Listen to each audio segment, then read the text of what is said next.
Acho que já foi um pouquinho debatido aqui, né? O município tem mandado os projetos na véspera.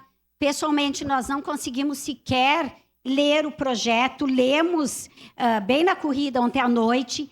A exposição de motivos, ela não é clara o suficiente, em que pese o esforço do secretário Daneluz de explicar aquilo, todas aquelas explicações teriam que estar no projeto. Nós recebemos há 2 dias, não existe, pelo menos eu nunca vi similar aqui, do município dar uma verba a um sindicato.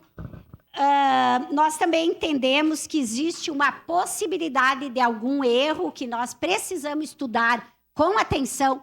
Então, nós não estamos, nesse momento, nos posicionando a favor ou contra esse projeto.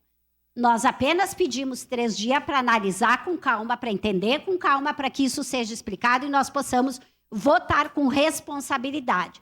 É inadmissível chegar a 2 dias, chegou a 2 dias, dia 12, esse projeto aqui, hoje se corre fazer 3 sessões, 2 extraordinárias para aprovar um projeto de lei que poderia ter planejamento. Nós temos falado muito tempo da falta de planejamento. Eu pergunto por que a Secretaria de Turismo não faz a decoração, ou por que a Prefeitura não faz a decoração da Páscoa para a nossa cidade? Que sim, é legal, é importante, pode atrair turista. Mas por que passar para um sindicato?